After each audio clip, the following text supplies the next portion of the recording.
Sirah Nabawiyah Ibnu Hisham. Bab 4042. Abu Thalib dan Khadijah meninggal dunia, dan apa yang terjadi sebelum dan setelah itu. Ibnu Ishaq berkata, orang-orang Quraisy yang suka mengusik Rasulullah Shallallahu Alaihi Wasallam di rumah beliau ialah Abu Lahab, Al-Hakam bin Al-As bin Umayyah, Uqbah bin Abu Mu'aid, Adi bin Hamra, Ats-Sakafi dan Ibnu Al-Asda, Al-Udzali. Mereka adalah tetangga Rasulullah Shallallahu Alaihi Wasallam.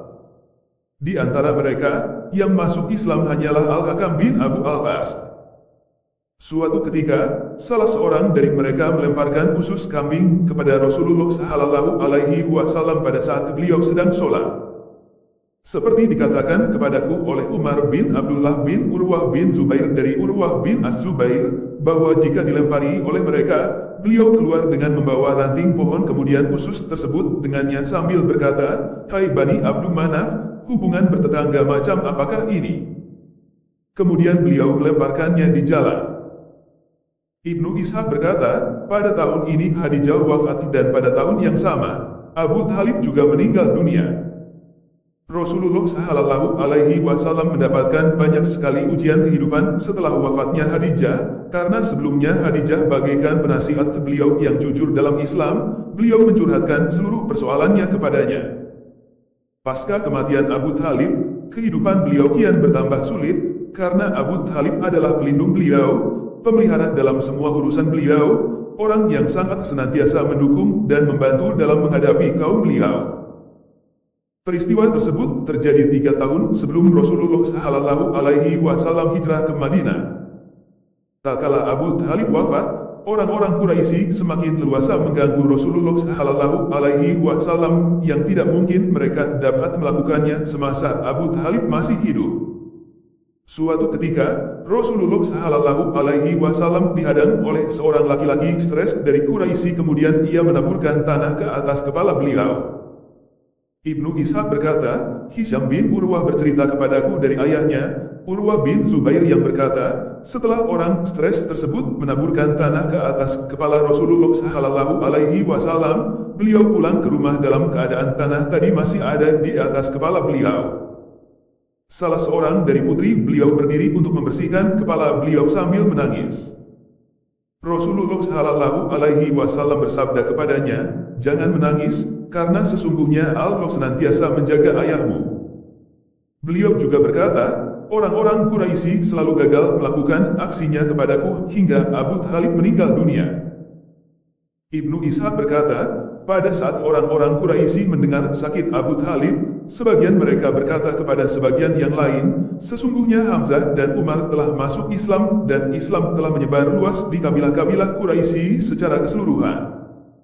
Oleh karenanya, mari kita jenguk Abu Thalib dan menasihatinya agar menghentikan dakwah keponakannya. Demi Allah, kita tidak akan pernah merasa hidup nyaman kalau dia menguasai masalah kita.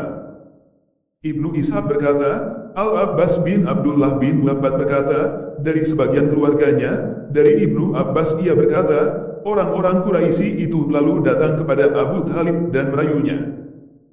Mereka adalah Utbah bin Rabi'ah, Syaibah bin Rabi'ah, Abu Jahal bin Hisham, Umayyah bin Halaf, dan Abu Sufyan dalam rombongan tokoh-tokoh Quraisy.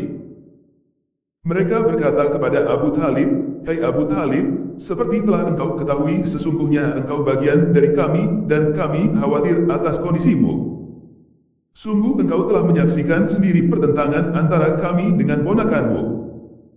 Oleh karenanya, panggillah dia, katakan apa yang dia mau, maka kami akan mengabulkannya dan setelah itu kami sebutkan keinginan kami yang harus dia penuhi agar dengan cara itu, ia menahan diri dari kami dan kami pun menahan diri dari dia membiarkan kami pada agama kami dan kami membiarkannya berada pada agamanya. Abu Thalib memanggil Rasulullah Shallallahu Alaihi Wasallam, kemudian beliau datang menemui Abu Thalib. Abu Thalib berkata kepada Rasulullah Shallallahu Alaihi Wasallam, wahai keponakanku, orang-orang ini adalah pembesar kaummu. Mereka sepakat untuk memberikan sesuatu kepadamu dan sebagai gantinya mereka mendapatkan sesuatu pula darimu.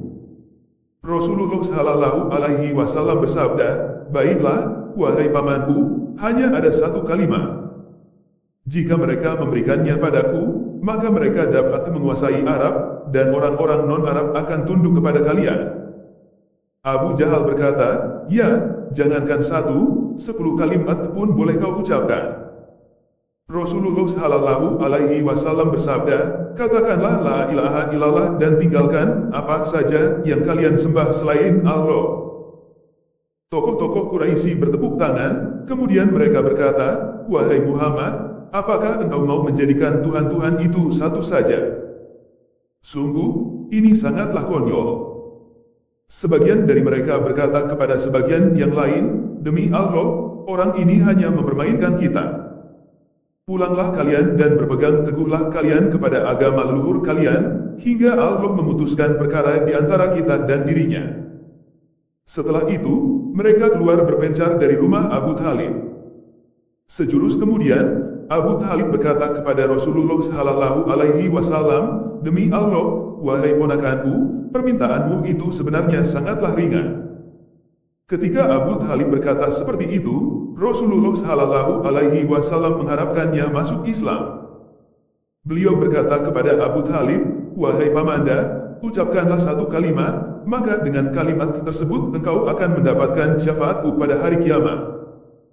Ketika Abu Thalib melihat keseriusan Rasulullah Shallallahu Alaihi Wasallam terhadap dirinya, ia berkata, wahai keponakanku, kalaulah bukan karena aku khawatir mendapatkan kecaman terhadapmu, anak-anak kakekmu sepeninggalku, dan kalaulah tidak khawatir orang-orang Quraisy menuduhku mengatakannya karena aku takut mati, pastilah aku mengucapkannya. Aku juga tidak mau mengucapkannya hanya untuk menyenangkanmu. Ketika ajal Abu Thalib semakin dekat, Al-Abbas melihatnya menggerak-gerakkan kedua bibirnya, kemudian ia mendengarnya dengan telinganya. Al-Abbas berkata kepada Rasulullah Shallallahu Alaihi Wasallam, wahai keponakanku, demi Allah, sungguh saudaraku telah mengucapkan kalimat tersebut. Rasulullah Shallallahu Alaihi Wasallam bersabda, aku tidak mendengar. Ibnu Ishaq berkata, Allah lalu menurunkan ayat tentang orang-orang Quraisy tadi. Sahot, demi Al-Quran yang mempunyai keagungan. Sebenarnya orang-orang kafir itu berada dalam kesombongan dan permusuhan yang sengit. Betapa banyaknya umat sebelum mereka yang telah kami binasakan, lalu mereka meminta tolong padahal waktu itu bukanlah saat untuk lari melepaskan diri. Dan mereka heran karena mereka kedatangan seorang pemberi peringatan, Rasul, dari kalangan mereka, dan orang-orang kafir berkata, ini adalah seorang ahli sihir yang banyak berdusta. Mengapa ia menjadikan Tuhan-Tuhan itu Tuhan yang satu saja? Sesungguhnya ini benar-benar suatu hal yang sangat mengherankan. Dan pergilah pemimpin-pemimpin mereka, seraya berkata, pergilah kamu dan tetaplah menyembah Tuhan-Tuhanmu, sesungguhnya ini benar-benar suatu hal yang dikehendaki. Kami tidak pernah mendengar hal ini dalam agama yang terakhir, ini mengesahkan Allah, tidak lain hanyalah dusta yang diada-adakan. Quran Surah Sot 17. Agama terakhir dalam ayat di atas ialah agama Kristen, karena mereka berkata, sesungguhnya Allah adalah satu dari yang tiga. Quran Surah Al-Maidah 73. Dan ini mengesahkan Allah, tidak lain hanyalah dusta yang diada-adakan. Quran Surah Sot 7. Tidak lama kemudian, Abu Thalib meninggal dunia.